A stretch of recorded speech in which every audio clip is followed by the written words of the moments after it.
Tell him, McCluskey. Tell him what time it is. Little Hen says it's time to rock and roll.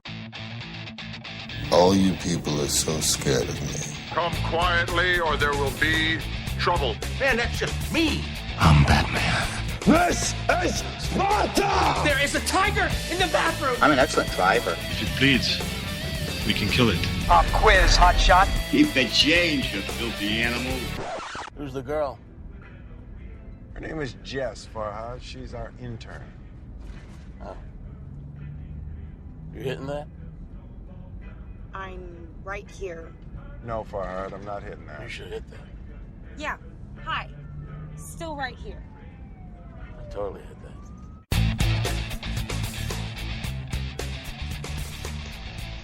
Hello and welcome to this week's Monday Movie Show. We are live on Monday the 9th of August 2016. Tuesday even, yeah. What am I doing? Yeah, okay.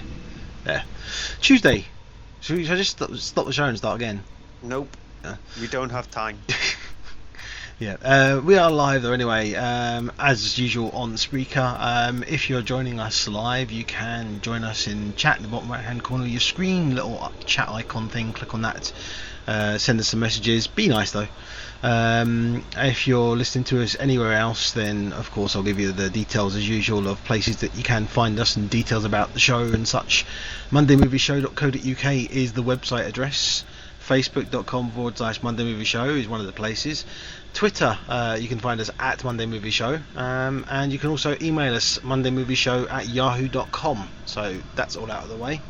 Now that that's all out of the way, what's on this week's show? Well, In the cinema section, the biggest group of misfits, you can call them anti-heroes, but they would actually like them to be called bad guys. They have referenced that multiple times in the film with David Ayer's DC mashup with the Suicide Squad. Yeah, and being that it's that big a film, as we will discuss when we come to it, that's the only film in the cinema section. But there's not only one film in the DVD section, there is, well, quite a lot. Yeah, so much so. I'll actually keep a little fact that I've got for the top 10 when we get to it. But on Blu-ray and DVD, we're looking at 10 films, including comedy drama Eddie the Eagle, musical comedy drama with Sing Street, animated, well, dark animated adventure with Batman the Killing Joke, science fiction with a hint of 80s in it with Midnight Special, very strange movie Tale of Tales, then horror portmanteau movie Southbound, documentary Where to Invade Next, The Strangeness Continues with a Brand New Testament, Remember, and then we have to be careful with this title, Bar Steward. Barstead. You know the word anyway. Yeah. As I said, if you are with us just now live, then don't be worried about going through and letting us know your view on some of these films, because of course we're going to have some news in a second, and then before we get on to the big movie of the week, we'll have a look at the UK top 10 as well. So you can let us know if you've seen any films that are out at the moment, then let us know your views on them and we'll get to them when we reach them in the top 10, presumably, if they are still in there or whatnot. Anyway, on to movie news. Yeah, and I love when stuff like this happens, but breaking news just before we come on air is the fact that the Chronicles of Narnia is heading back to the big screen. Is it the Silver Chair or something, was it? Yeah, the Silver Chair. They're rebooting the series. Life of Pi screenwriter David McGee. He's going to be attempting to write the script for TriStar Pictures, which is a division of Sony, and they're teaming up with E1. So I think what they're going to have to do with this, because the problem is that they did with this franchise before, is they did it, they did, the first one, or not, well, the first film, they didn't do the first book, and they really should have done, basically capitalised on it, get it all done, and just fired them out one after the other quick, to keep all the cast and everything there and keep it fresh, and they didn't, because it should have really had the kind of the schedule like Harry Potter did, where they would just basically blast them out, film after another to get everyone in it and get it all done, and I think they should have made them in order. I understand why they went with the Lion, Witch and the Wardrobe, because it's the book out of the Chronicles of Narnia that people recognise the most. Mm-hmm. But if you want to do it properly, then go in proper order. So it starts with The Magician's Nephew. That's the first book in the Narnia series, and then it's the Chronicles of Narnia. So go it in order, because I was a huge fan I'm a big massive fan of the book series. I've read them all. Even the television series that they made from it. I actually think that the Lion, Witch and the Wardrobe TV series is much better than the film. And so it's just they lost the magic. The films, they just didn't feel like they were captivating audiences or making people interested to read them again, or just that magic was just missing from them. They felt very cartoony, like they were just concentrating on like the really bad CGI effects in the later on films, because my guess is the budget must have shrank a little bit more over the Lion, Witch and the Wardrobe, but just missing out on the heart of what the Chronicles of Narnia is. So I'm hoping with having the scribe of Life of Pi on board to make the Silver Chair, to write the Silver Chair anyway, I'm hoping to captivate the audience again and get that magic back. I kind of agree. I remember watching the TV series when I was younger, and I did really get into it, and the films just didn't. I didn't get into them. There wasn't that spark. So you're right. I agree there. I just hope, but I think they need to have. I think it's a franchise that needs to have someone overlooking it, because it's going to be a series of films, and there need to be somebody who's in charge of the whole thing. Yeah, and it like you said, they need somebody with pedigree of that kind of thing. It's like, I mean, they didn't have him all the way through, but it's like Chris Columbus started off Harry Potter and did the first 2 films, and then was producing it for a couple of the other ones after that, and then he left it, but he got it off, he got it going and let it run once he had it all set up. Yeah, and I wonder who they'll actually get to direct it. They need to get somebody very akin to like David Yates. I know he is sort of like had a misstep with one of the films we'll get onto in the box office top 10. But if you look at the Harry Potter films, that captivated what the books were. It brought them to the big screen properly. So they need somebody like him to do it. Before I get on to my news, have you seen the new trailer for the final Resident Evil film? The final chapter, yeah, I watched it just not long ago, and it's do you realise it's kind of like they've gone, Suicide Squad had a particularly edited trailer with loads of music and everything, so they basically just went and did one with Paradise City, and they really tailored the trailer to the song and edited it to weird things, and it's like, I really like that, but it's like the rest of the film just was like, okay, it's business as usual. Big, huge, massive bat things, and tons and tons and tons of zombies and all that. And tons and tons and tons of gunplay. Yeah, which is probably what you expect from it, because it's very much akin to like Resident Evil 6 rather than the game Resident Evil 7, which is getting released around about the same time as this film. So they should have gone back to the old feel of the first one. I don't think they're going to do that. News that I've got though is, according to Variety, Charlize Theron has been approached to play a role in Kenneth Branagh's remake of Murder on the Orient Express.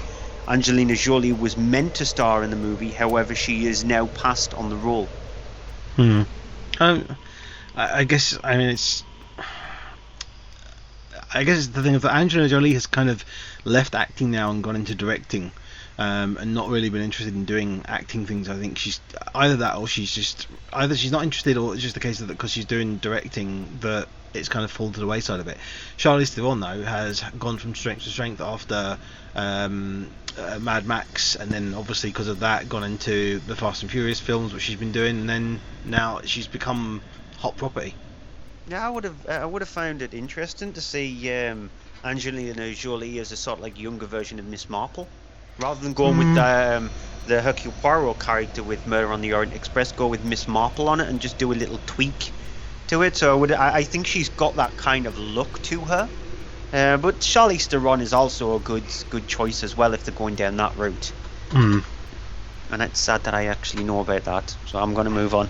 Miles Teller has confirmed that he might not be returning for the Divergent TV movie. In a statement he said, "It caught us all by surprise," he told The Hollywood Reporter. "At this point, it's a different set of circumstances.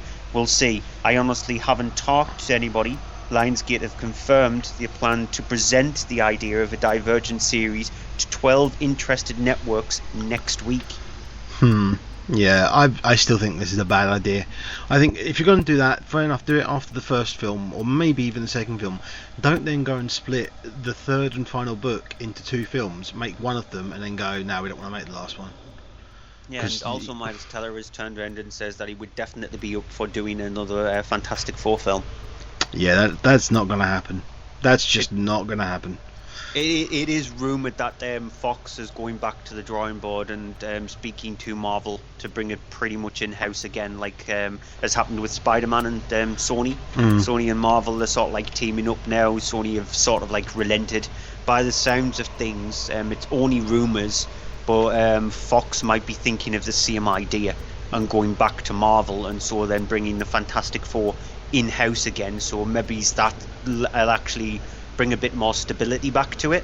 Well, Marvel and Fox have kind of been negotiating things and been talking because of the fact that the Fox is now doing an X-Men series, TV series, a spin-off series sort of thing, and they couldn't do that without Marvel's go-ahead, because of Fox owns the X-Men film rights, but they don't own the X-Men TV rights. That's still owned by Marvel. And so Marvel would have to basically give them a deal and work out something to basically let them have the TV rights so they can do it. And somehow they have, because they're making a pilot that's going to be shown, and if it's any good, then it'll get a series. So something has been working out there. Yeah, and so I hope that's the case, because to be honest, if you look at the film itself, it's not technically the actor's fault. In a way, you could even look at it, it wasn't the director's fault as well. It was the studio's fault. Yeah. The director, from what we heard, had major problems with the studio, so they'll obviously not get Josh Trank back again to make a sequel, if they ever do make a sequel. But they just need to stop meddling a little bit, and I think Marvel will be the ones to reel them back a little bit and go, you know what, stop. Just let the director do his work and let's see what he can actually do. And I hope that's the case. There's just been lots of conflicting reports about that, about things that happened, but definitely there was some problem there. Yeah, it's been confirmed that Rebel Wilson will star in a remake of Dirty Rotten Scoundrels. Okay. They're doing the role reversal thing again, probably then, and changing it to be the female characters and the male character and that. Okay. Yeah.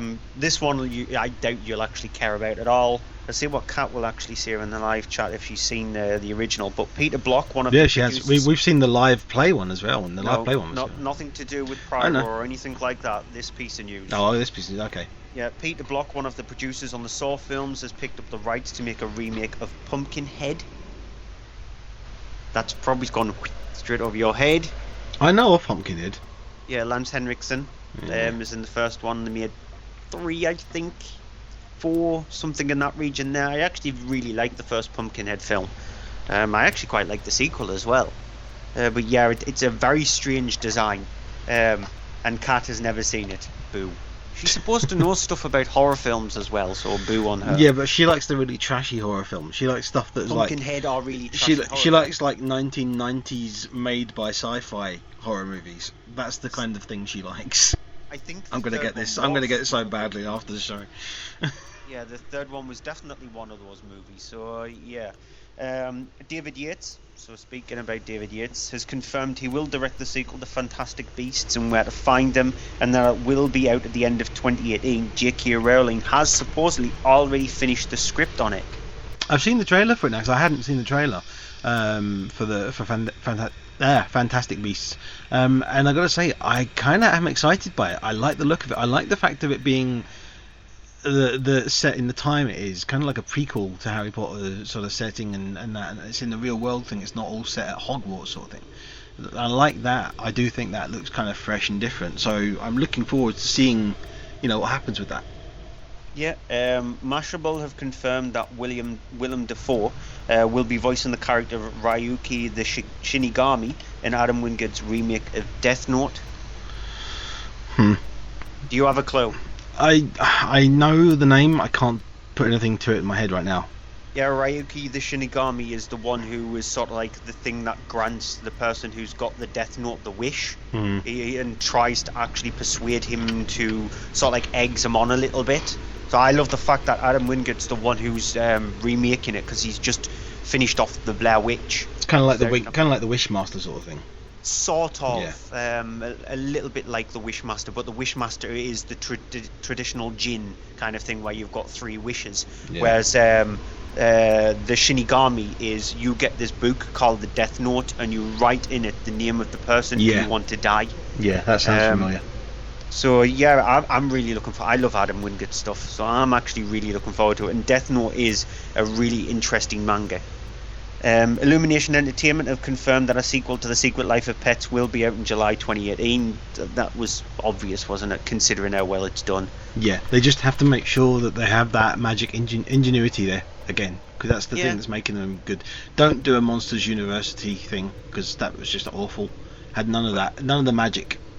Well, look what they did with their first sequel they ever did, the Despicable Me 2, Despicable Me 2. Yeah. So they kept up the quality. As a matter of fact, they're pretty much just as funny as each other. They're on par with each other, both films. So as long as it's on par with Secret Life of Pets, I'll be happy.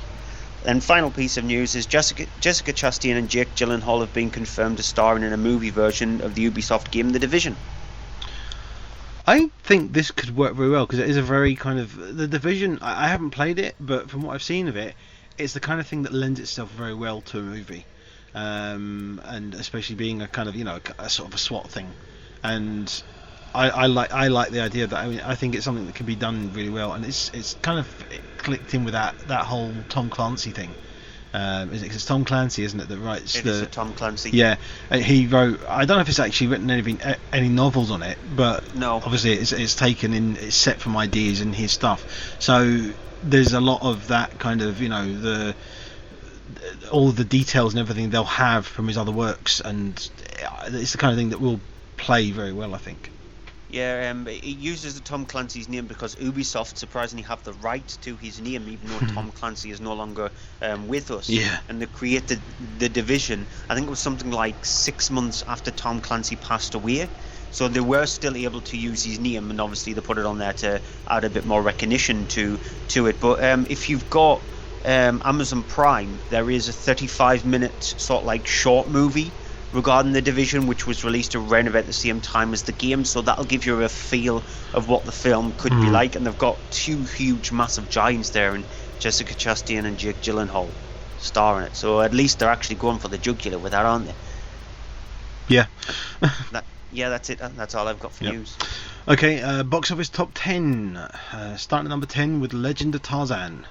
Yeah, this is the David Yates film I was alluded to a little bit earlier on, and the fact is The Legend of Tarzan took £67,000 to get into the number 10 spot, the lowest number 10 spot movie since July 2015. So it shows you how no movie wanted to go up against the movie that's at number 1, because they were just running scared, and so nothing else was released that week. So if you manage to get in the top 10 with that kind of taking, very few people that have gone to see it. It's dropped down the amount of sites that it's shown at as well, and it's just not a very good film at all. Yep. Number 9, Absolutely Fabulous, the movie, which I know you haven't seen. There's no chance I haven't seen it. Yeah, it's not good. It is one of these typical British movies that's based on a comedy series taken to big screen, and as a result, it doesn't have the laughs. It's not funny. It's just literally a film of cameos and, oh look, we're going somewhere hot and we can go and film in a hot location and sunny, and that's it, and that's basically why it exists. Yeah. Number 8 is Ice Age Collision Course. An uninspiring film. The series lost its footing after the second one, pretty much. It's a series that's gone downhill because it rehashes exactly the same story over and over again, rehashes exactly the same jokes. It's just not funny. And this is also, speaking about Absolutely Fabulous, with the amount of characters, this has got a ton of characters, yet it still doesn't make an interesting movie. Ghostbusters is at number 7. Yeah, I'm one of those people who's sitting on the fence with Ghostbusters. I can see why people really liked the movie. I can see why people really didn't like the film. There are elements of the film which just does not work at all. There are elements of the film which do work. I think the chemistry between the 4 leading roles, rather than just saying they're women or men, leading roles actually does work. I think for me, it's the most watchable Paul Feig movie, but that's coming from a person who can't stand him. And that's also the second most watchable Melissa McCarthy movie for me. So again, from somebody who's not much of a fan of her, that's actually a big plus. So it's fine. I think Spy is better. No, I think Spy is slightly watchable. We already know it's getting a sequel in a couple of years, but The Secret Life of Pets is at number 6. Yeah, highly entertaining movie. It flashes by it. It's like 90-minute run time. There is enough in there for everybody. It's bright, it's colourful. It's the kind of thing that you want from a movie released during the summer holidays and for the kids to enjoy. Star Trek Beyond is at number 5. Yeah, it's not doing as brilliantly as it was expected. This was supposed to be sort of like a new injection into the series after J.J. Abrams went over to the Star Wars franchise and Justin Lin came in to direct Star Trek Beyond. I'm not sure if they'll go with Lin with the next film, depending on what kind of route they want to go down. But it harkens back to the old Star Trek TV series of the 60s. It's got that kind of feel in scope, but it also has the huge, massive, and I mean huge, massive set pieces. So it's a movie that has been dividing people. I'm more on the good side with this film because there's a lot in this movie to enjoy, apart from Idris Elba. Yeah. Which it's just because I think it's just down to the fact that his character was not developed enough. It needed a heck of a lot more development with that character. But the chemistry between the rest of the characters and cast is actually spot on. Yeah, I agree on the Idris Elba front. It's just not particularly well developed enough that you care about the interest of the character at the end. But I do love the whole feel of the original Star Trek it has more than the last two films. It's got that kind of the on an alien planet thing and that happening, and I really like that about it too. Number 4 is the BFG. Yeah, it's a movie which a lot of critics are absolutely adoring, and I can sort of see that, but I'm more on the side of, yeah, it's not that bad, but it just doesn't have the brilliance of a Roald Dahl movie. It's Steven Spielberg trying to go back to his sort of like childish movies, these movies where it brings a big, huge, massive smile to your face, and it will do that, but not like through the entirety of the movie like a lot of critics are stating it is. I think Mark Rylance as the BFG is very good casting, and the way CGI has come on and motion capture has come on, they managed to capture the BFG brilliantly. I don't think the girl Sophie, I don't think the actress who's playing her plays it well enough. I think she just becomes way too annoying, and there are too many childish jokes in the film itself, especially the whiz popping stuff. It just didn't get a smirk off me because that's the lowest common denominator of jokes for me. So it's okay, but a lot of critics are absolutely adoring it, where I think it's okay. Matt Damon is back as Jason Bourne at number 3. Yeah, it's, again, speaking about a film, I think out of the entirety of the Matt Damon Jason Bourne movies along with Paul Greengrass, this is the weakest one. I think the way it's actually shot is just, let's have a very basic story, let's tread exactly the same ground as before, let's have very stereotypical bad guys, let's have a very underdeveloped character in Alicia Vikander's one, even though they're trying to bring her into the series, and just follow the same kind of tropes as before, which is fine, but it's slightly lazy. It's got some really good set pieces, very well shot set pieces. The cinematography in it is top notch, as it has been. It can grate on people with the shaky cam stuff, but it works because it adds a bit more tension to it. I also think the last set piece is just out of the wrong film. It feels like it's come out of a different movie attached to that because they needed like a big huge action set piece. That's not what the Bond films is like. The Bond films build up and add layers to what it's actually creating.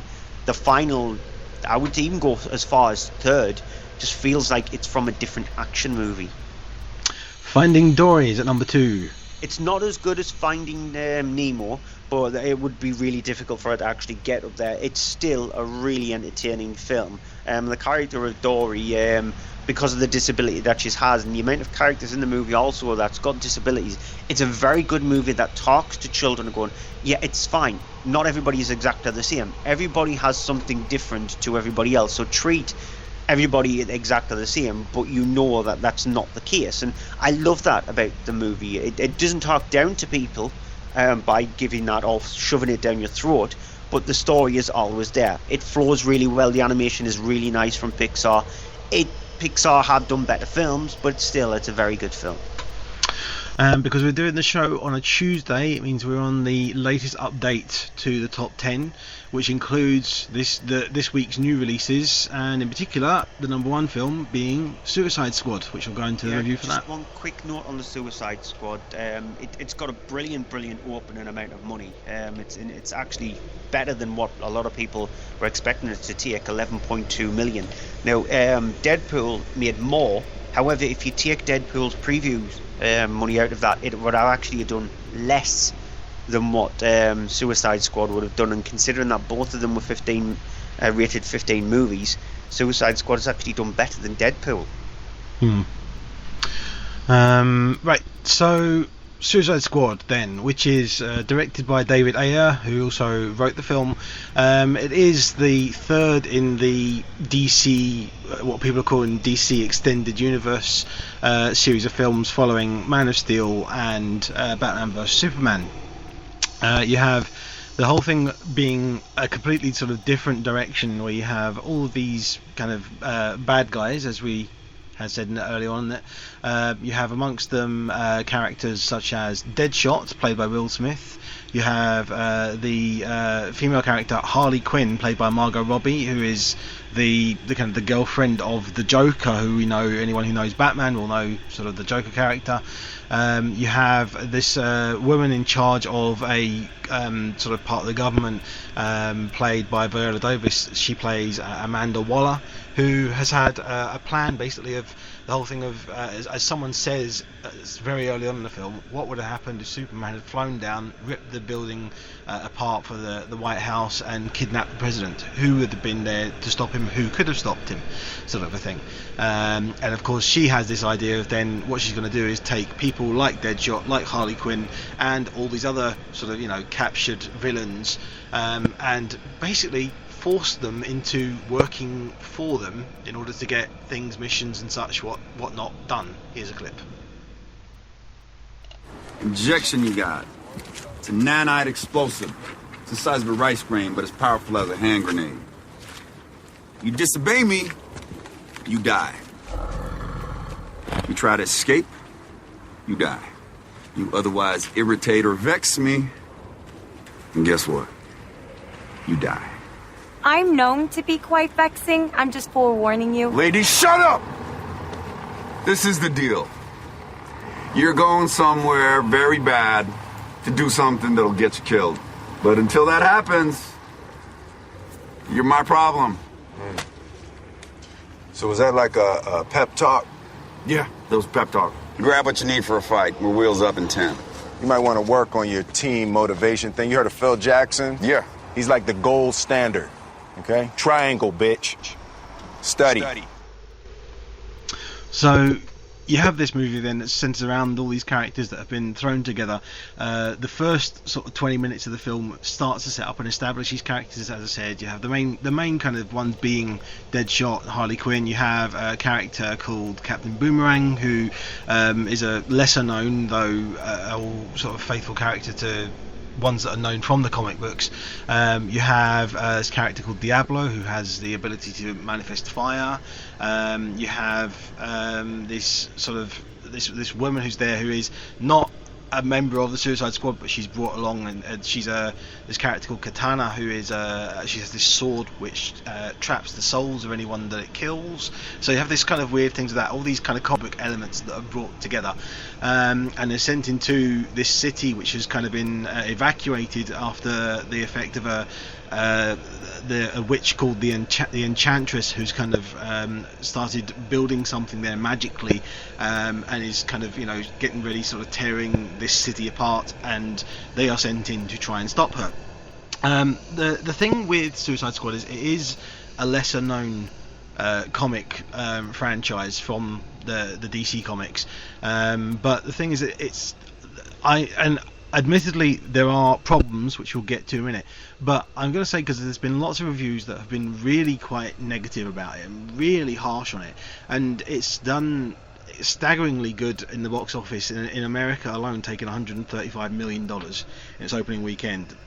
And the thing about it is that it's a film that does have action in it. It's very rough at some parts and very a bit roughly edited, that it's been sort of said, nothing definitely confirmed, but a lot of talk about it having had problems and reshoots and being edited again and re-edited.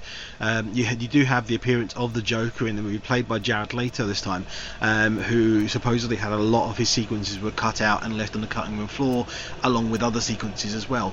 And you can see that in the film, that there are rough parts of it where it's been kind of hobbled together from potentially whatever was left over from something. It's been stripped down. It's kind of one of these things that's been taken apart, put back together, taken apart, put it together so many times it probably doesn't resemble, for the majority, anything to what it originally was going to be. That said, it is a film that is particularly enjoyable and a fun movie to go with. It does have witty moments in it from presumably a lot of the reshoots that they put into the film later on, and there are some good one-liners in there.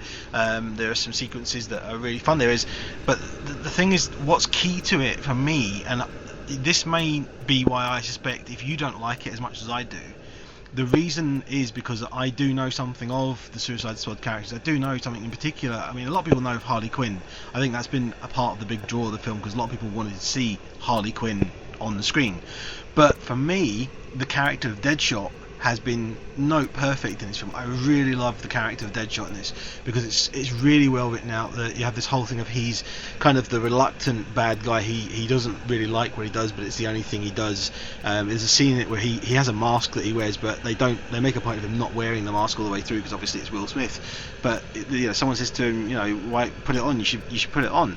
And he just turns around to him and goes, I don't do that, because when I put this on, people die.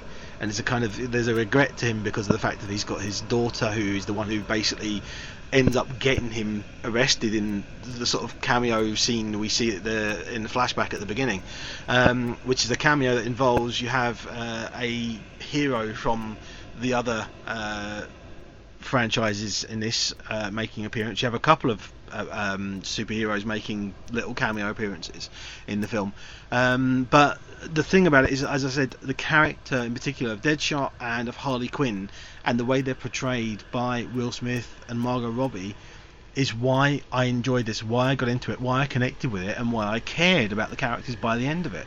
And I gotta say, it did the thing that I did not expect it to, because a while back when they announced Suicide Squad as being only the third film in it, because it's all these characters that are villains, I had the view of that you're having all these villains, you're introducing them in the space of 2 hours. You've got to introduce several characters, make it clear that they are bad characters, and then somehow by the end of the film redeem them to us. Otherwise it's not going to work. And surprisingly, it managed to do that for me. I think David Ayer did a good job of taking the characters, establishing them as bad, because they haven't been set up in previous films. None of them was set up in a cameo in Batman v Superman or anything like that. They are effectively fresh characters, and yet they managed to put them through that and have them come out the other end, and you are by the end of it, if you connect with them, you care about the characters, and that's what's important, and that's what I like. Now, you know where I stand when it comes to superhero movies. My aversion to them. I see a lot of conversation between people on Facebook regarding Marvel versus DC, and to be honest, I couldn't care less about that. It's not down to who makes the superhero movies; it's how entertaining they are, and whether they have a feel of sort of like old-fashioned blockbusters. There is as a matter of fact, there is a piece out there which explains what's happened with some of blockbusters over the last few years, and the decline on it, and the fact that they're going to decline even more by the end of 2017, leading into 2018, which will lead studios to actually think about them. And that is the case. A summer blockbuster now just does not have the heart. And superhero movies, I think, is the problem. They release them and think, yeah, we'll have big, huge, massive special effects and insane set pieces, but lack on the storyline and lack on pretty much everything else that made sort of like old-fashioned summer blockbusters the kind of thing that you were eager to go to when you're broken up for school for 6 weeks. You want to go, oh, I can't believe the new blah-de-blah film is out, I want to go to see that, but there is no eagerness there. And the thing with Suicide Squad is it's a brave movie to be released in the summer blockbuster season, considering it is a superhero film, and it's a superhero film that's rated 15. has got its moments in it where you can see why it's rated 15, but it's very bottom end 15, very, very, very, very high end 12 year, but very bottom end 15. So there's no like extreme violence or anything like that, and no extreme bad language. But you can sort of see why the BBFC give it its certificate, and it's a good film. I actually quite enjoyed it. It was a fun ride. It's a very scattered movie. It's a movie that's not pieced together very well. It only finds cohesion in the last third when they do go up against the ultimate evil, which is really badly portrayed in the movie. I'm not going to say anything if you thought I was. I'm just thinking. You're saying that, and I actually think it's in the last third where it kind of starts to fall apart. I think it's more cohesive. I think it's more cohesive at the beginning, and it's the end, the last third. I don't think it's cohesive at all at the beginning. As a matter of fact, the first half of the movie just feels like music videos stitched together. Yes, there is that aspect too. Yeah. I think that works for the film itself because of the characters that's involved. It's the last third of the movie when the movie supposedly has a coherent narrative where it for me it does fall apart. See, that's where I was getting to. Yeah. Its structure just seems to go down for the normal standard route, and it just doesn't work for it because it feels like it's trying to be like an old-fashioned blockbuster movie, and that's not what the Suicide Squad's like. It's the sort of like music videos, the scattergun approach, the insanity of the first half of the movie, which works of it, because those characters aren't the typical characters you would see in a superhero movie. They are meant to be the anti bad guys kind of thing, shoehorned together, so you need an introduction to them, and David Ayer, I think he handles that really well. I also actually really liked Harley Quinn. I thought she would get right on my nerves, but she didn't. I think Margot Robbie plays her character really well. A lot of people are going, but what about the sexist approach? The fact that the two female characters in the movie, Cara Delevingne, she's constantly moving around wiggling her hips, and Margot Robbie is in the tightest, smallest outfit she can possibly wear. But those actresses don't care, to be honest, and they seem to just be, well, apart from Cara Delevingne, but Margot Robbie seems to just be embracing the character of Harley Quinn, and Harley Quinn over the years has had different portraits about her character, and it's an interesting take from her. I also thought Jared Leto did a decent job of the Joker as well. He didn't try to make it like previous Jokers. He was never going to match up with like the Heath Ledger Joker, or the Jack Nicholson Joker. I think he actually embodied him really well. He's got the insanity there, and I would have liked to see more of him. As a matter of fact, Jared Leto did state in an interview that he hasn't seen the film. He only knew what was actually happening with these characters, so he doesn't know what the film is actually about. So when asked if he could explain the movie, he sort of like hadn't a clue. So it's just interesting, and he was the last person to be cast as well in the film. So I think he did a pretty decent job. So overall, it's an entertaining film with a pretty scattergun approach and a last third which just doesn't work. I was going to mention as well, because you did kind of gloss over, there is also Viola Davis in the film as well as the woman in charge of that. Yeah, the thing is that character as well, when you meet her you think she's a typical kind of thing, and then at a point later on you meet her again and you realise how dark a good character she is. So you've got all these characters that are bad guys and they're kind of being forced to be good, and then you've got this character who is a good guy who is basically rotten to the core and bad, but not in the fact of that they're dirty or anything. They're just their moral view of the whole Machiavellian thing is there to a T, and really darkens the character, but it makes for a really interesting character, and she does a great job with that as well, considering that she doesn't get a massive amount of screen time in the film. What she does have makes it stand out. I'm just going to touch on a couple of things you did go through there, because there is the whole thing of the music video aspect of you saying at the start. Now literally in the first 10 minutes it does feel as if someone's gone, we need to have something franchise or something, we can release a soundtrack.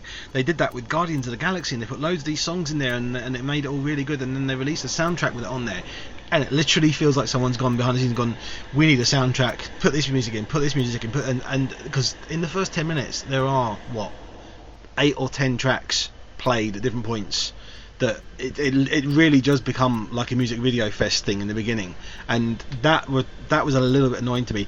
Regarding the Joker, this is my least favourite version of the Joker on film. It really is. I don't think it's down to Jared Leto. I think he's actually very good in the role, but I don't really view it as the Joker. I don't like it. I don't buy the whole gangster thing. I think that David Ayer has misunderstood the character of the Joker. I don't think he quite gets the Joker. So I was kind of annoyed and distracted by that aspect of it. Though gladly, I was happy when it turned out that he wasn't in the film as much as some people wanted. I get that maybe some people really like that and they like the whole new approach to it, but to me, that's not the Joker. That doesn't fit the character. Yeah, and one other thing about Viola Davis, she is a character in the movie itself. It feels like she would punch you in an area where you definitely do not want to be punched, rip them off and use them as Christmas decorations. She is that nasty in the film because she has her facial reactions through the entirety of the movie do not change. If you actually cross her, you believe that she will end up obliterating you. So she's a really strong character. But overall, I liked it, and I know somebody. Actually, Shane, who does the Following the Gamer, he's a huge, massive DC fan, and you'll need to listen to, if you want to listen to a swearier version of this review of the film, listen to Following the Gamer tomorrow night, because I know he probably is going to talk about it, and he hated he really has taken against it. So he probably will go off on a very sweary rant tomorrow night, so it's a good job that there is a sweary version of the Monday Movie Show with video game stuff. But listen to that if you want to hear a pretty much X-rated version of this review. Yeah, I'm surprised actually. I am genuinely surprised that you liked it as much, because I thought it was going to be a bad thing, but no. I saw it in 2D as well. Yeah, I didn't did bother as well. with 3D. Yeah, same here. And I had a horrible week last week, and I went to see it on a day where I was just at my lowest I've been in quite a few years. And I needed something like that. I think that it actually helped, because I wasn't after something that was very deep, and I had a feeling that that's not what the Suicide Squad was going to bring to me, and I think that's maybe what actually made me like the film slightly more, because it actually cheered me up a little bit, and I needed that. The only other thing that might have made it better is if I sort of like had some, like, was on my own, but it was in like a nice log cabin or something like that, and watching it out of the way of everybody. But that's like fantasy kind of stuff. Yeah. Okay. So being that is the only cinema release this week, we are going to now take a break, and we'll be back with this week's home releases in our DVD and Blu-ray section. There was a real sense of you were doing something wrong, but that did give it that feeling of excitement. When the reveal of the film happens, that's when it just becomes absurd. And the atmosphere and just the sense you get whenever you go into it is undeniable. It did absolutely zero for me, which could be for the hype. What we've just discussed there is just scratching the surface on it. Hi, I'm Eric England, the director of Contracted, and you're listening to From Page to Screen, the horror show. Hello and welcome back to this week's Monday Movie Show, into the Blu-ray and DVD section, where we have got a lot of films to look at, so we better steamroll forward. So we're looking at these 10 films. We have Taron Egerton plays true life, kind of hero that wasn't, with Eddie the Eagle. We have, based on sort of the idea of true stories of things that happen to do with music and artists, we have musical drama Sing Street, animation with Batman the Killing Joke, a kind of, I want to say, John Carpenter-esque kind of film with Midnight Special. I would have gone more Steven Spielberg 80s kind of Close Encounters feel. Possibly, we'll get to that. A very weird, out there fairy tale trilogy in Tale of Tales. Horror in Southbound. Documentary with Where to Invade Next. We're getting everything this week, aren't we? All kind of things. We have even a foreign film with the Brand New Testament, a particularly quirky film. A drama around a the sort of fallout from World War II, and then a movie which is a title which is cannot be now. We won't pronounce it properly, but Bar Steward would be the closest interpretation. Inglorious, but the yeah. Yeah, and that other film is called Remember. You forgot Yes. actually name it. And we also have our TV movie of the week, and we'll kick things off with the Blu-ray and DVD top 10. At number 10 is Allegiant. Yeah, which we were talking about this earlier with the whole thing of that the Divergent series getting made into TV now. This is the third and first half of the third book adaptation, and I like it more than the second one, more than Insurgent. It's not a touch on the first film, Divergent, which was really, really good. The disappointing thing is that it's a step up, but it's more the same. There's a lot of action, there's a lot of the punchy soundtrack, and not a lot that happens, especially given the fact that it's half a book that it's based on.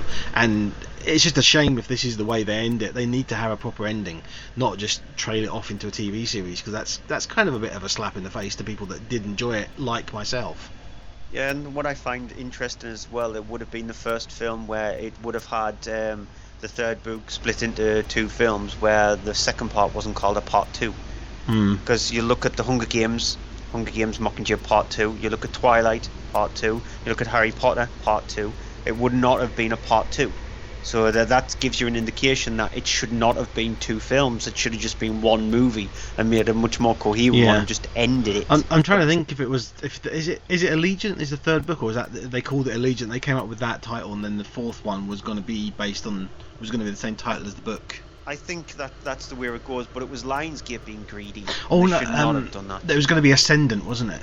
Ascendant was going to be the last final one. Yeah. But it's just them being greedy, and it's now gone and kicked them in the bum. Yeah. At number 9 is the BFG. Yeah, the original animation from the 80s. It's one that I remember. I can't remember it in detail, but I do remember watching it a lot. It was one of these Christmas films on every year, and it's probably dated a bit now. But if you have kids that are curious, that like a good story, put this on for them, because they'll sit there and they'll enjoy it for however long it runs. I can't remember. It's probably about an hour, maybe a bit longer than that. But it's the kind of thing that. It's one of those ones that will still be, it's still a good story. Number 6 is Kung Fu Panda 3. More of the same as the first two, but I enjoyed it, had fun with it. I love the animation, I love the humour, and it's an easy watch if you're a fan of the first two, which I am. So it's a good laugh, and I enjoyed it. It's nothing special, but it's a nice kind of conclusion to that trilogy of the Kung Fu Panda films.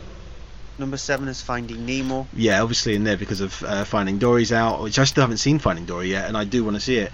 But Finding Nemo is a fantastic animation. It's a great kids film. It's actually a U, which is a rare thing, and if you haven't seen it, you do need to see it. And if you've got kids, then definitely watch it with them, because it's one you can watch, and it has a subplot running through it that will kind of fathers and sons will connect with.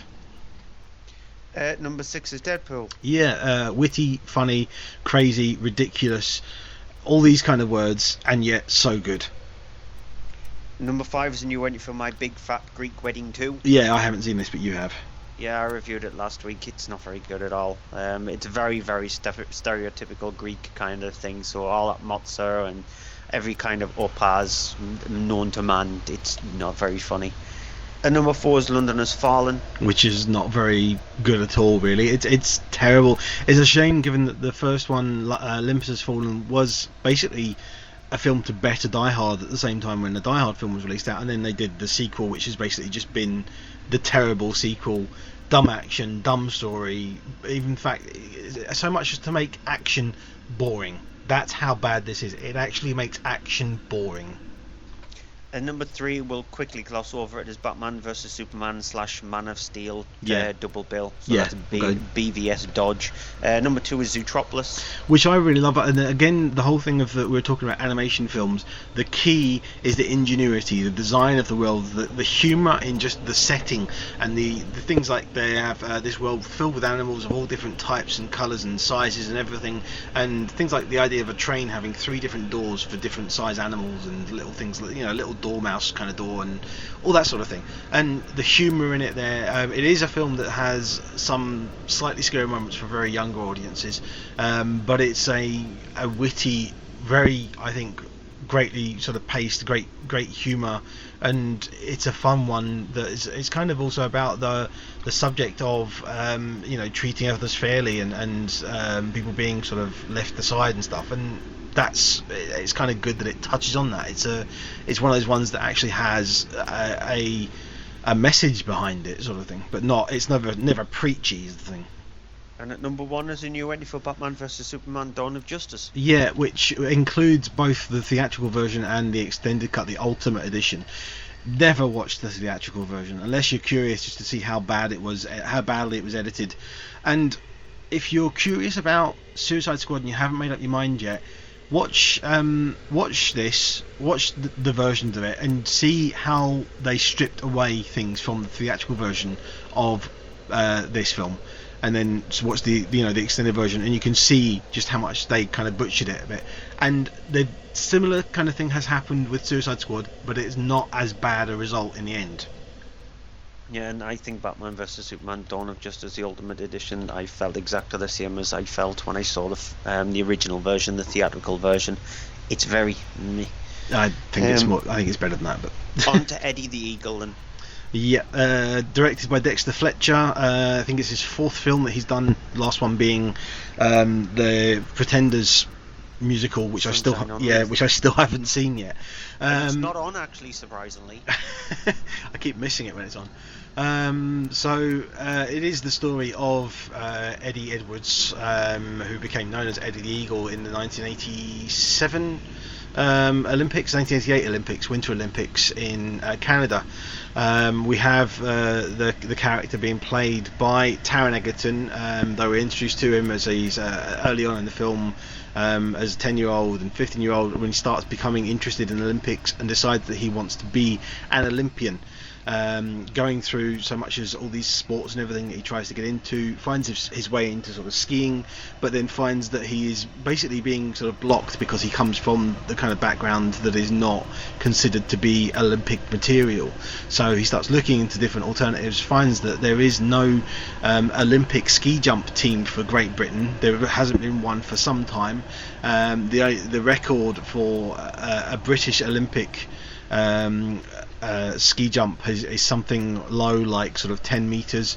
So he starts setting about the whole thing of trying to figure out what he's going to do to get into that, realizing that he has to go to Germany where the training camp is. Here's a clip. Mum, where's my purple rucksack? Under the stairs. Thank you. Why, are you going camping? No, going to Germany. Coach leaving very soon. Sorry, Dad, I've got to get on them slopes. Oh, no, not this again, no. Excuse me. Hang on.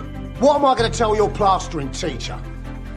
Tell him I've made new plans. New plans? What plans? I'm going to be an Olympic ski jumper. Oh, no. This is some kind of joke, right? Dad, it's not like I'm taking up ballet. It's still skiing. It's just a bit higher. You name me one British ski jumper. Me. Eddie Edwards. So here's the thing with Eddie the Eagle. I saw this at the cinema and I went into it thinking, looks okay. I mean, I was willing to give it a chance for it being Dexter Fletcher. I do like Taron Egerton because he is a really good actor. He's turned out to be one of the best things coming out of Britain for the last few years.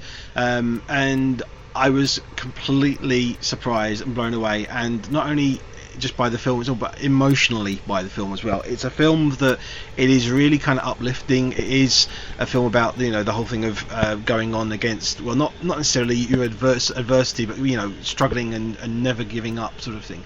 You do have the Hugh Jackman character introduced, Bronson Peary, who is a kind of a previously Olympic ski jumper who's basically fallen on hard times because of his past and the way he acts and things, and the two of them end up sort of striking up friendship, and he ends up convincing him to help him, train him so that he can get into and be part of the Olympics when nobody wants to let him be in. And it is one of these, it seems kind of bad to say, but it is one of these feel good story, the uplifting thing, the outsider who struggles to get in things, and not only is it just, it's got that oomph to it for that, it's got this humour to it. It's witty. It's rated PG, and a lot of the humour in it, there's some humour in it which is a bit kind of pushing that a little bit, but it never goes too far. And it's just all round fun. And honestly, by the end of it, you will be hard pressed not to get to the end of the film and feel yourself at some point welling up and feel a tear coming to your eye, because it has that moment, kind of like when I was talking about a while ago with Steven Spielberg films with Bridge of Spies. Steven Spielberg always has this moment in it where it gets you. It's like, yep, there it is, got me. And this film has that. It has a kind of that it gets you by the point. You by the end of the film, you'll finish it and you'll be like, that was good, I enjoyed that, and you kind of feel, yeah, good. And it's an emotional film, and it's not overly emotional. It's just you're touched by it. That's no small thing to it to be that good. Yeah, it is one of those. It's what Dexter Fletcher does brilliantly. Yeah, he takes what British life is like and actually shows what British life is like.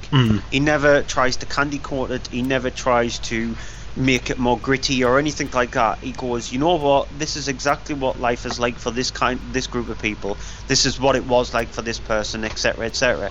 And he shows it in the proper light. And he's just a talent beyond belief. Who would have thought that watching something like The Press Gang in the early 90s, it would actually create somebody who could direct the way Dexter Fletcher is directed? And I think he brings each one of the characters that he creates to the forefront of the film, and that's what he needs to do with Taron Egerton, especially in this movie. And I loved the film when I went to see it at the cinema. There was kids in it as well, because parents were probably bringing them to it so they could see the film, but it's PG. And I think even kids enjoyed it because they were giggling at some of the funny parts, and they weren't getting some of the stuff, because there are stuff in the film which is quite adult orientated in a way, but those not like the kind of thing you would see in a 15/18 film, but the kind of jokes that only adults would actually get.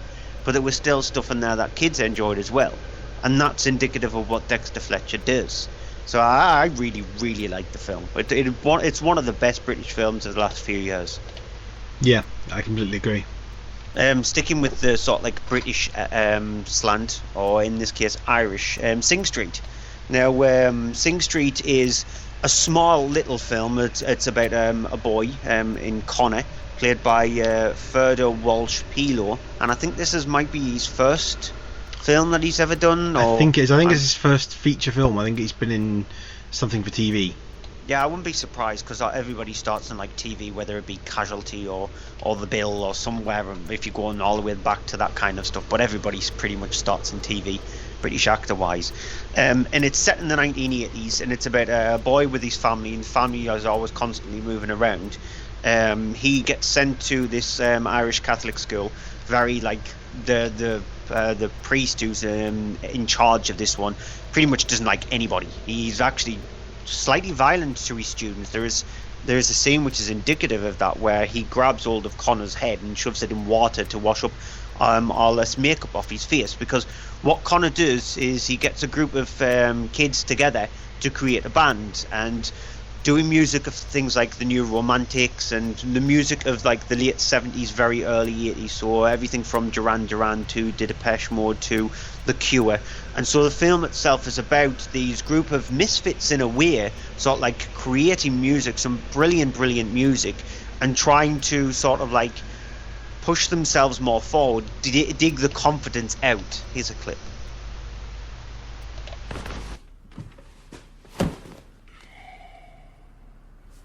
Do you see that guitar?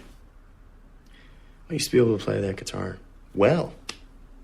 I used to ride hot girls. I could run 200 meters faster than anybody in my school. You're the youngest.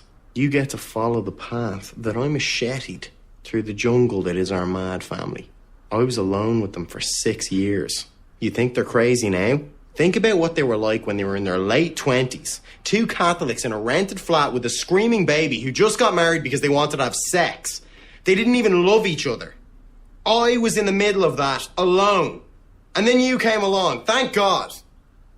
And you followed the path that I cut for us, untouched. You just moved in my jet stream. And people laugh at me, Connor. The stoner, the college dropout. And they praise you, which is fine. But once, I was a jet engine! Now, that's Jack Rayner, who you heard there, as Andrew sort of like alluded to during the clip was playing. He was in the last Transformers movie, and he's a completely different character in this one. He was just annoying in the last Transformers movie, and in this one he adds a lot of comic relief to the film. The film itself it's very British, very English, very Irish, sort of like in the United Kingdom ilk. It is very, very much like that, showing the gritty streets of what it is like to grow up in Ireland, and these boys also getting bullied and for being different and then wanting to create something different, but then taking what they create and sort of like helping them with their confidence, especially Connor's character, the way he builds throughout the film, going from somebody who's quite nervous, who knows French, getting picked on a lot, to somebody who's just been able to craft together a lot of these fantastic songs along with the rest of his bandmates. And the film itself is just, it puts a smile on your face throughout.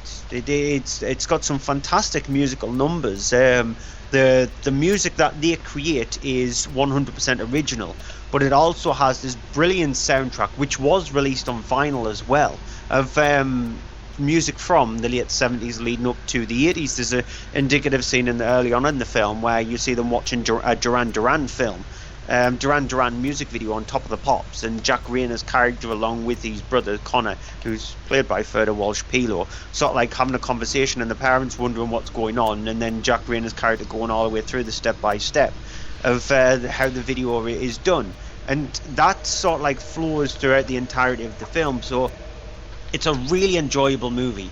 If you're a child of the 70s, if you're a child of the 80s, there is a ton to relate to in this movie. You will absolutely love it. I'm not sure if it's going to hit well with an audience like was born in the noughties upwards. I don't know if they'll actually latch themselves that much onto the movie. I think this film is for people who grew up in the 70s and 80s. But if you are one of those people, I definitely implore you to watch Sing Street, because it is a really well crafted movie. Okay, on to Batman: The Killing Joke, which is the animated adaptation of one of the comic books, the more well-known comic books, The Killing Joke, the graphic novel.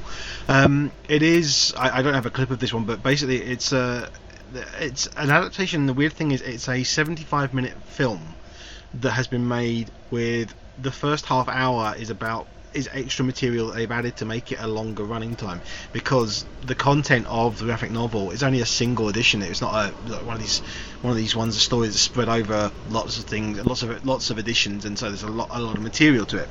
And it's about the whole thing of the Joker and his sort of origins and his connection to Batman and stuff, and the two of them, the yin and yang sort of thing.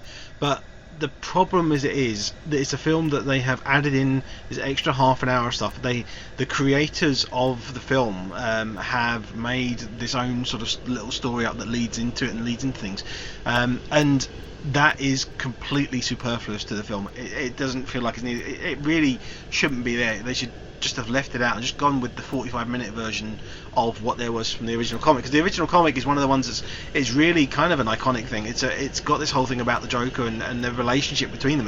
It's not a big action thing. It's more about how one affects the other, how one creates the other, sort of thing, and has the whole thing of the two of them being sort of the foes that facing each other, and if it doesn't get to grips, then eventually they're possibly going to end up killing each other, sort of thing.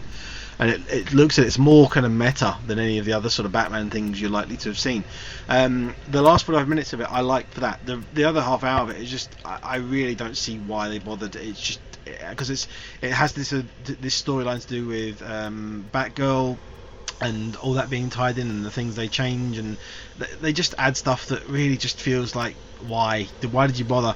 It's got a adult rating for it because it's been rated 15 for subjects and things that happen in it, and there's nothing in it particularly that's very much 15, except for some of the ideas, some of the subjects sort of but it's not. There's nothing particularly violent. There's not a lot of violence. Nothing graphic in blood or anything like that. It's the subject more than anything else, and it's a shame that they've gone and they felt they had to add more stuff to it.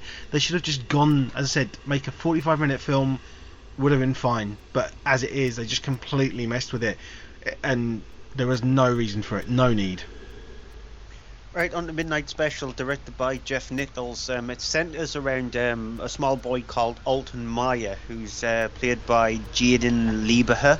Again, a person who I don't recognise before, and so this might be his acting debut. And like I said, he plays Alton Meyer. Now, he's a boy that it's best not to go into very much detail with him. Let's just say he's different. And during the middle of one night, his father, Roy, played by Michael Shannon, decides to take him away from this place where he's actually been staying in an isolated cult. They sort of like worship him because of the reasons, like I said, I'm not going to allude to, because it's best to actually find that out, even though the poster sort of like gives it away a little bit. All I'll just say, something to do with his eyes. And so his father whisks him away, and now these abilities haven't gone unnoticed by the US government, especially Paul Seaver's character, the character of Paul Seaver, played by Adam Driver, and the US government, who pretty much want him. So the US government is on the hunt for him, and during the film, Seaver actually sort of like discovers that it might not be a good idea if the government gets him, and so his father, Roy, wants to actually protect him. Here's a clip. Dad? Yeah. Are you scared?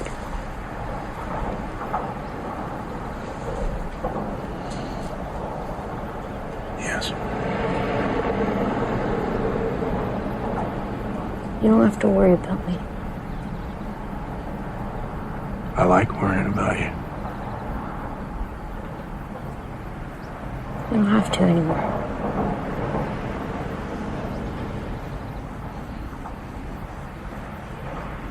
I'll always worry about you, Alan.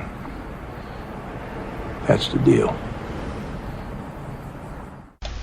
And so the film itself is one of those typical, in a way, sort of like cat and mouse kind of movies of the 80s variety. So you're looking at movies like Flight of the Navigator with hints of Close Encounters of the Third Kind. And Jeff Nichols captures the spirit of those kind of 80s movies brilliantly. Everybody involved, because you've got a cast which includes Michael Shannon, Joel Edgerton, Kirsten Dunst, Adam Driver, and Jaden Lieberher, who you've just heard there in the clip there, who's playing Alton. Everybody's on top form. Everybody has their characters are completely different, and they bring something to the film. The last 10-15 minutes is sort of like head scratching, but you sort of like can forgive it in a way, because the way it leads up to that, you can sort of like guess that it might have more of an ethereal kind of feel to it. But overall, it is a very special film, Midnight Special. It's a very, very well crafted movie. And like with Sing Street, for me, if you're a child of the 80s and grew up on movies, all of the old Steven Spielberg stuff and things like Flight of the Navigator, you will love Midnight Special. And it is Jeff Nichols still at his high caliber, and he is a really, really brilliant director. Yeah, I really enjoyed this, because the thing is, as I said early on in the show, I was linking it to kind of John Carpenter. The reason I link it is because it has a very kind of feel to me of things like Starman and that kind of connection, that kind of weird thing. It's a slow pacing, slow building film, and it builds something at the end which is, it kind of, some people I know kind of have gone, what, that's a bit much out there, but if you go in with it, you get with it, you stick with it, by the end of the film it will all kind of make sense, and you know it's a film that you are required to go with it, but if you do, then you will come out the end of it, on the other end of it, basically, you know, impressed and surprised. And I think it's a very classically done, but it's a really good piece of work. Yep. Tale of Tales, or Il racconto dei racconti. Okay. Yeah. I got something pronounced correctly. Yeah. It's directed by Matteo Garrone. It is an adaptation of the book by Giambattista Yeah. Basile.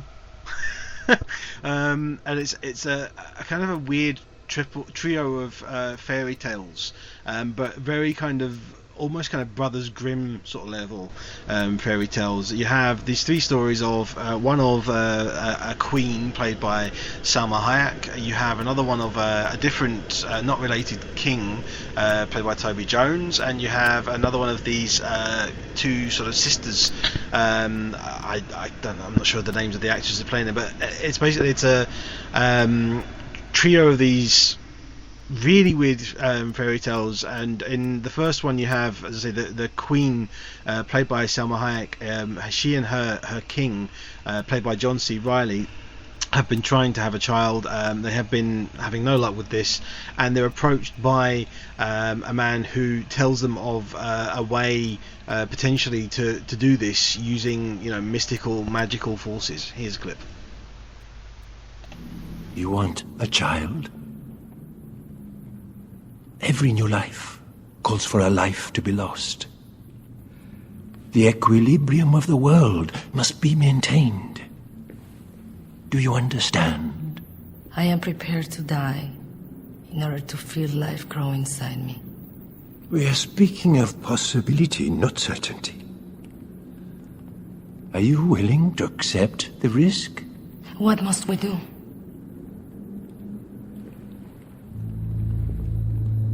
Hunt down a sea monster, cut out its heart, and have it cooked by a virgin, but she must be alone. When your Majesty eats the heart, you will become pregnant instantly. So you have that storyline going on there. You have the one of the king who has this whole thing of that he finds a flea and ends up kind of adopting it as a pet, and becoming so obsessed with it and feeding it so it actually becomes a big grown sort of domesticated gigantic pet, and with sort of neglecting his daughter and letting his daughter be sort of essentially passed off into a horrific marriage sort of thing. You have this whole thing as well, the other story of the sisters and this other sort of kingly man who comes into, played by Vincent Cassel, who comes into the film, and him and them sort of wanting to, the woman wanting to win him over and love him and marry him, though there's this issue of that they're both extremely aged and trying to find ways to be younger so that can all happen and stuff. It's a very, very weird thing, but there are all these kind of weird cautionary tales sort of thing in a throwabout way. The film is shot and filmed and looks magnificent. It's beautifully done that way. I love the set design, I love the costumes, I love the styling of it, I love all of that. I just found the stories for me were very kind of testing the limits of what I was willing to go with. I found the film, particularly the running time, was a bit longer. I wish it had been a little bit shorter. It's 2 hours and a bit, and I really found some bits of it where it was particularly overly graphic, unnecessarily it felt, and at times I wanted more graphicness from other scenes and things, and so it just felt very uneven in that respect. As much as I did love the set and I love the look of it, and I think it's incredible set design and set dressing and all that, I just found it, I didn't connect with it. By the end of it I was like, okay, it was good, but I just didn't, I wanted more. I wanted a lot more from it than what I got. Yeah, Garroni is a very interesting director. He did a really, really good film called Gomorrah back in 2008, which, if I remember correctly, was nominated for Best Foreign Language Film at the Oscars. And he also did a very strange movie called Reality, which harkens back to like 1920s, 30s Italian movies. So he's a very different director. Yeah, he is. It's not one of those fairy tale films where you're going to be able to just, it's all sunshines and lollipops and all that kind of stuff. This is the strangest area of fairy tales, and I think he captures that really well. I agree with you. It's just a bit too long. It sags a little bit to the end. It drags too much. He just seems to be adding stuff onto it when you just want to see it. Can you just end it now, please? But I really liked it. It's a very strange movie, and it's sort of like my kind of cup of tea. It's very giallo kind of look to it. There is a very kind of that European Guillermo del Toro feel to it. Parts of it, which I think is probably is why you liked it more than I did, because you connected with it more on that part, I think. But overall, I just found it a little bit lacking. And okay, then we'll move on to Southbound now. Southbound is one of those portmanteau horror films. It's sort of like got a wraparound of sorts. It's set on a desolated stretch of desert called Southbound, and on that desert you've got different stories. The first one's called The Way Out. It centers around two friends who is constantly on a never-ending loop. Every single time they get away from this gas station, they seem to be ending up back at this gas station, but little things start to change. Then you've got a film called Siren, which is centers around three friends who was they're sort of like part of a band. They're picked up after having an accident by this couple. This couple take them to the house and discover that they've been indoctrinated into a cult. You've got a movie called The Accident, which I think is the strongest part of the entirety of the film, which centers around a man who has an accident, ends up in a hospital, and strange, weird things start happening in this hospital. Jailbreak is the next film, which is about a couple of sisters who end up having to battle against a horde of demons. And then the final film in the collection is called The Way In. So it's it's sort of like the part 2 to The Way Out, and it centers around the two friends who you see in The Way Out and how they've actually managed to get into the situation that they're in. Now, like I said, the films themselves, they're tied in by the fact that everything is set on this huge, massive stretch of road of Southbound. And like with portmanteau movies, there are hits and there misses. Their big hits, like I said, is The Accident. I think The Accident could have well been a sort of like an Outer Limits episode or X-Files episode. It's really well constructed, very well played out. The weakest part, I think, is unfortunately Siren. Now, Siren is sort of like, I love movies regarding cults, but this one just doesn't seem to play out very well. The wraparounds, which is The Way Out and The Way In, I think it works. You actually see it's interesting the way they've actually done it. Instead of doing it as a proper wraparound, they made it as the bookends of the film itself. And so instead of making it the way you would see it, The Way In showing what how the two people got there, and The Way Out showing how they're trying to get out of it. They've sort of like flipped it around a little bit, and I think it works. And so overall, Southbound, for a portmanteau movie, actually works. Like I said, it's got its misses, but overall, it's still a really good horror film.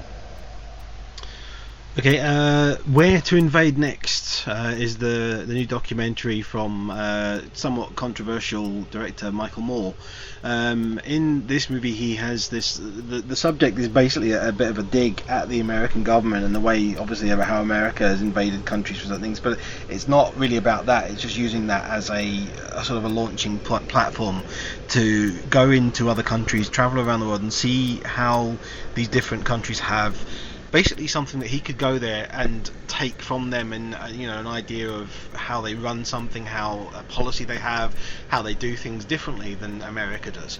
And it's about him going around all these different European countries and Eastern European and things like that, and each one he goes to, normally there's something there different, because obviously every place is different, have their different ideas and things. For example, things like Portugal, they have no sort of real laws, and nobody's really arrested for using drugs, and as a result of this, drug dealing has fallen, drug trafficking has fallen to levels that it doesn't really matter. There's a sequence when he's interviewing two policemen and he's asking them these questions, and they're just kind of laughing at him, kind of like, so this person wouldn't go to jail, this wouldn't happen. He goes, no, they wouldn't be arrested in the first place, they wouldn't go to jail even, that kind of thing. It even comes to a whole thing though, it's the mood of it kind of somewhat changes when it starts to go to certain countries and see certain things, but some of them are quite comical. In particular, one where he goes to Italy and speaks to a couple about the number of holidays that they get in Italy as opposed to what they get in America. Here's a clip. Each city has a saint patron. Patron saint, yeah. It's a city holiday. And you're paid for the stay? Yes. Yes. Mm-hmm. And when you get married, you have 15 days more. Yeah. 15. Wait a minute. 15. When you get married, you have 15 days paid holiday To go on honeymoon. to go on honeymoon. Yes. They pay for your honeymoon. Yes. They pay for your honeymoon. Yes. 8 weeks paid vacation. In December, we have an additional salary in Italy. I think everybody. What's additional mean? We call 13th because 12 months, so we have the 13th salary in December. Wait a minute. Yes. Wait a minute. You get this 13th month, this imaginary month that you didn't work, Yes. and then you get Another salary during the month of December. like That what? is paid, I 10% think- more? No. 20? No, a full salary. So you get 2 months' pay for 1 month of work. Yes. Why? Your regular pay is to pay the monthly bills. What money do you have left over to go on vacation? That's the way the Italians see it. What good's a vacation if you can't afford to go on it? Before you go on to it, can I just point out I'm moving to Italy now?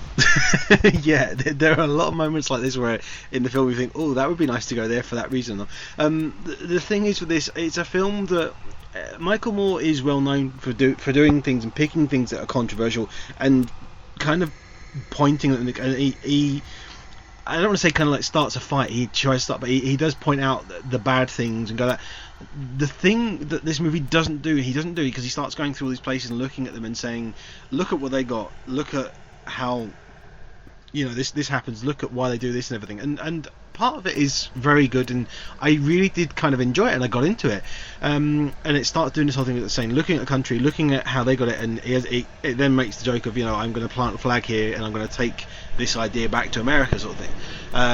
And that doesn't really work for it. But the thing that is a problem with it is that it's all about, look at what they've got, not the whole thing of, look, they do this, can we do this? And the thing is that's interesting is watching it is you realise how much more Americanized the UK is compared to anywhere else, because we have a lot of the similar rules, the similar opinions and work ethics and stuff, people working a lot to more excess and sort of things like that. And the thing I like about it is that it is very good, and it's very good at explaining that and explaining the differences between all the different countries. I just wish it had gone that little bit step further and gone, well, there's this idea about, as I say, legalizing drugs. Why not have a look at that and say about it, and show him going back to America and talking with people about it and saying, this in this country, they do this, and if we did that here, it would work and stuff. And that stuff would have been really, really good. But it never gets to that point. It's just basically it's just like going over there and going, oh, look at these guys, they do this. Look at these guys do this. I wish we could do that. And it's not like if we did this, we could do that. It's basically just going pointing at the other guy and saying, he's got all that, I want that. Instead of going, he's got all that, why can't we do this? How can we do this? We should do this. It's better. And it kind of it just feels like a half complete documentary. You want the other half. I want to see this.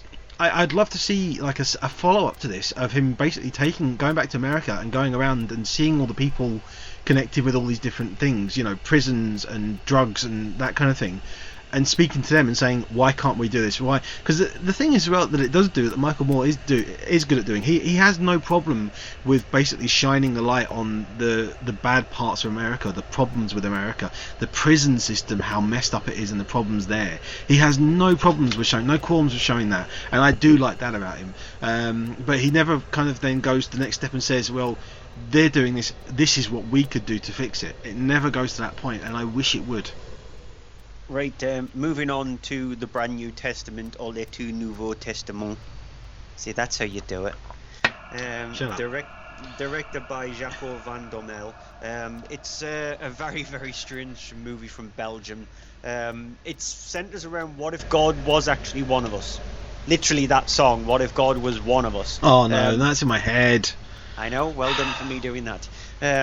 It's set in present-day Brussels. It centres around God and God's daughter, and now God's really angry about the way his daughter does things. His daughter's really angry about the way God does things. He's a very violent person towards his wife, etc. So his daughter decides to branch away from everything and pretty much reenacts the miracles of what God has done, and sort of like does it on earth in present day. And in a very, very strange manner, you've got it's a very sort of like very Brussels-esque, Belgian-esque kind of humour to it. It's slapstick at times, it's very dark at times, but it's a very strange movie. It's really hard to explain. It's best if you watch it. There are scenes where there's one funny scene, and it stuck in my brain because I couldn't remember this movie before, because I was supposed to be doing this movie and I couldn't remember it. Then I watched the trailer and everything started to click back into place. There's a scene where his daughter is walking across water and he thinks, oh, I can do this, and he absolutely fails on it. So it's little stupid things like that. The portal to get into the normal world is through a washing machine. And so when God tries to do this for the first time, it's not working for him. And so he's unable to actually do everything that his daughter is doing. It's sort of like his daughter is more like God rather than he is. And his daughter is actually trying to do the apostles. So she's trying to go across the country to rewrite everything that that her dad's doing. And so it's a strange movie.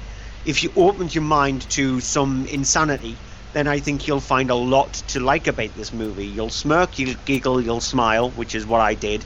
And overall, it's strange absurdity, and definitely highly recommended.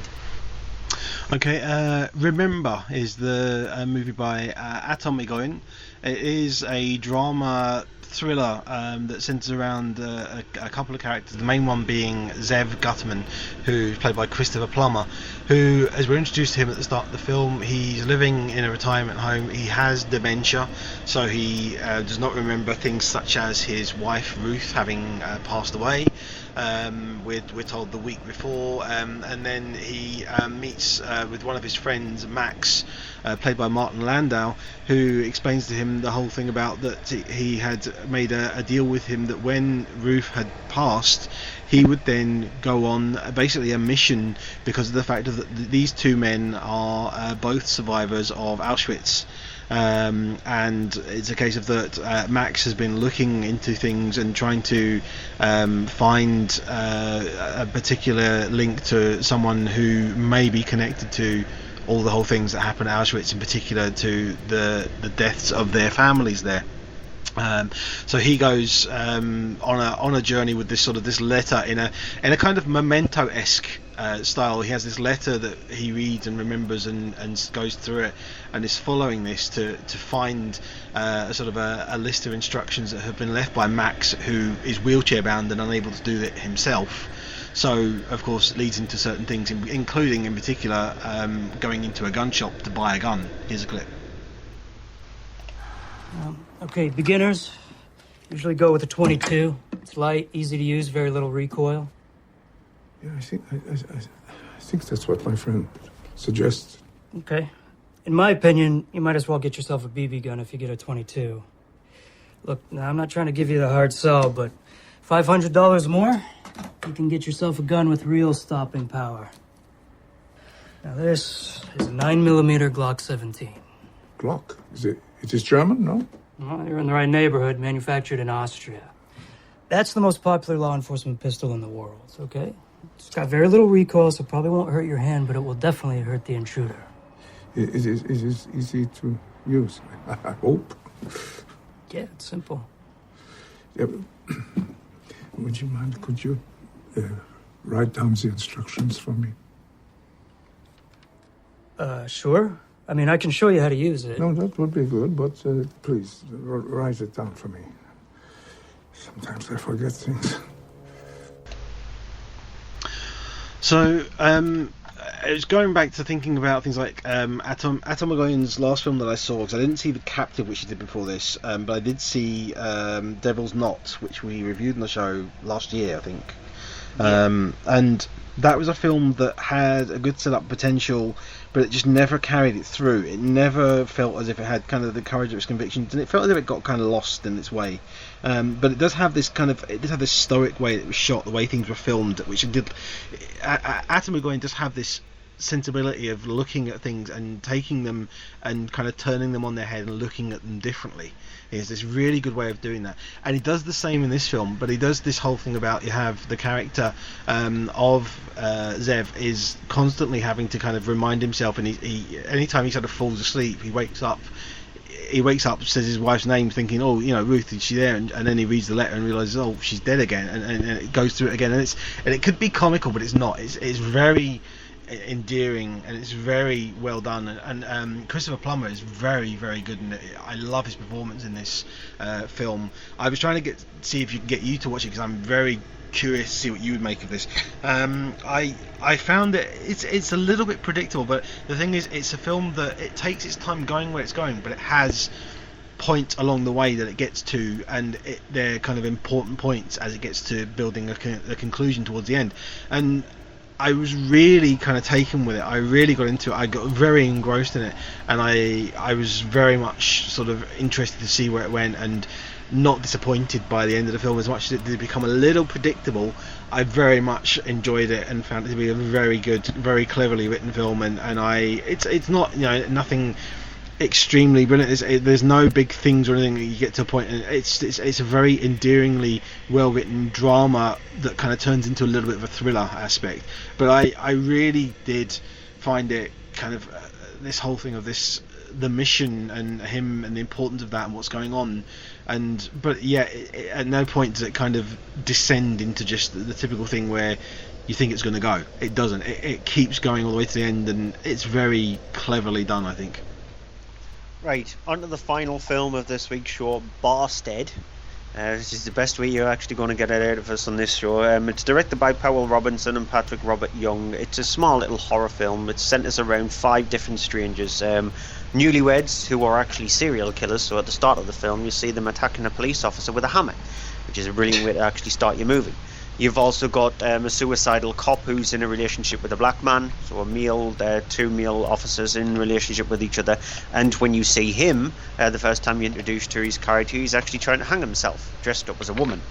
And then you've got 2 runaways, and it's alluded to and then proven through the entirety of the film that they are brother and sister who fell in love with each other, and she's pregnant. So you've got a brilliant that escalated quickly. You've got a brilliant group of people here, haven't you? And then all of them are actually mashed up together when a serial killer is actually on the loose and supposedly killing them.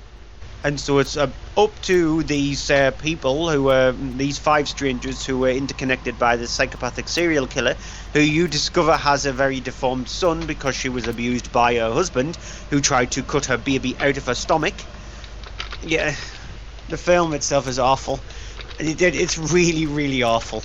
Because what it does, it tries to take characters from loads of different films and tries to mesh them together, and just hasn't a clue what the heck it's doing. Because you would be able to take the 2 newlywed serial killers out of a movie, Natural Born Killers, for example. You'll be able to take that out of that and make a full film on that. A suicidal cop who's in a gay relationship with a black man in a town where it's very... yeah, it's not looked upon really nicely. You could create a drama based around that. And then you've got 2 runaways who are brother and sister, and the sister you find out is pregnant from her brother. You can have a very dodgy episode of Ricky Lake or Oprah Winfrey from that, or even Jerry Springer if you wanted to. Try to mash them together and add a serial killer on top of that. You're making a movie that is guaranteed to give you a headache by the end of it. No matter how much gore it tries to do, it's just what the heck with the director smoking when they came up with the idea of it, because the directors who did this movie also wrote it as well. It's questionable. It actually lives up to its name. It really does live up to its name. And that's it for the new releases of this week. TV movie of the week. I've got a few, because I've got... shall I just go through mine? Yeah. It's not by any way means a fantastic film, but it's worth noting, I think, being on TV, on Film 4 tomorrow night, 9 o'clock, is Riddick, Wednesday the 10th. Because I do, as much as it's not a great film, I do like the character, and I just wish that had been a stronger film. But a really good film on the Thursday, same channel, same time, 9 o'clock, Thursday on Film 4, Prisoners, which is the... I forget the name of the director now. Denis Villeneuve, thank you. Movie with Jake Gyllenhaal, and it's a great sort of good drama. It's a long film though, so with adverts expected to run on probably to near enough midnight. But on Friday the 12th of August, Film 4, 11:05 PM, The Big Lebowski. which is a classic favourite of mine. It's one of my favourite films. If you've never seen it, you do need to give it a chance and have a look at it, because it's a wickedly funny film. You have Channel 4 Friday night as well, though, 12:35 a.m. so Friday night, Saturday morning, Scott Pilgrim versus the World, which is a great, really weird out there movie, and it's Edgar Wright sort of doing a different thing. Wasn't a big hit at the time, but it has become a big cult film since, I think. But my choice is on Sunday nights, the premiere on Channel 4 at 8 p.m. of Captain America: The First Avenger, which is the Joe Johnston story about the sort of the creation of Captain America, the origin story. But it's one that I recently watched again, and I do really, really like it. Considering it's one of the early Marvel films, but it's a really good, fun action comic book film, and noteworthy as well. On Sunday night after it, 10:30 on Film 4, Channel 4. So immediately following that, you have Cuban Fury with Nick Frost as well, which is another great comedy thing as well. So good double bill Sunday night. My choices, I've only got 3, so unlike you with an entire TV guide full. There was more, but yeah, I knew you would go. We need to actually reel this back a little bit. It's supposed to be TV movie of the week, not movies. But 30 Days of Night is on ITV4 on Saturday the 13th. Early Sunday morning, so the 14th at 25 past midnight. I really liked it. I think it's David Slade's best film, even though I really like Hard Candy. I think 30 Days of Night is a really good take on vampire movies. He went off to direct a Twilight movie. Don't know why. I think it's off the back of this, but yeah, I really liked it. I have to mention it. E4 9 p.m. Sunday the 14th. Aliens. It's just it's a brilliant seminal science do we fiction know horror which film. version it is, though, Jarring? I think it's the extended edition, but I'm not 100% certain about that. Red Dog is on during the week as well, but I haven't written that one down. I just noticed it. And also, you've got a repeat of The Tale of Princess Kaguya. That is repeated on Film 4 tomorrow, I think it is. But my TV movie of the week is on BBC 2 at 5 to 1 in the morning on Sunday the 14th. So late Saturday night, early Sunday morning. So you've got a choice between 30 Days of Night or with the brilliant drama from the Dardenne brothers, The Kid with the Bike. It's a beautiful little small movie that would work alongside my TV movie of the week last week, which was Tomboy. It would fit together perfectly. This is centers around a boy, a 12-year-old boy, who is living in a sort of like a hostel of sorts. He's got no parents, and he befriends a hairdresser. And this hairdresser, sort of like, he looks up at this hairdresser as a mother. And the only thing that this boy has got is a bike, and that's it. And I think it's a brilliantly beautiful, well-shot movie. It's fantastically acted. So that is my TV movie of the week, The Kid with the Bike. BBC 2, 5 to 1 in the morning, unfortunately. But I think it might actually be on the iPlayer after it. And that's it for this week's show. Before we get on to our movie of the week, make sure you check out the website mondaymovieshow.co.uk to find out the lineup of what's on next week's show. You can also follow us on Facebook at facebook.com/Monday Movie Show, Twitter at Monday Movie Show. I'm on there at Cryptic Tadpole. Andrew's on there at HDVD. You've got Following the Nerd, followingthenerd.com, from Page 2 Screen, which is Stuart, and you've also got Following the Gamer as well. Movie of the week before we disappear. It's a hard choice, isn't it? Yeah, I mean, because we've actually had a good week this week. Generally, we get a lot of terrible films most of it, but it's been a pretty good choice this week.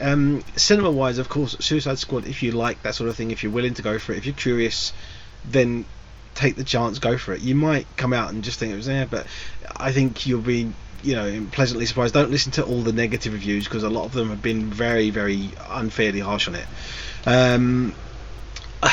I have to say it's a toss-up for me on DVDs, picking out of them. Basically, Eddie the Eagle, Sing Street, Where to Invade Next, and Remember are all great choices.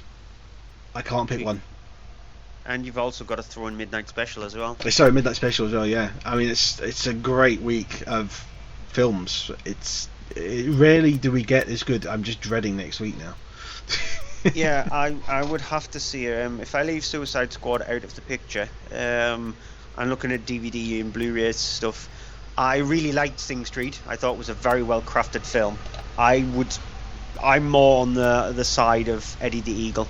Yeah. It was a movie that I didn't expect it to be really good, but Dexter Fletcher, Taron Egerton at top form, so I'm actually choosing one.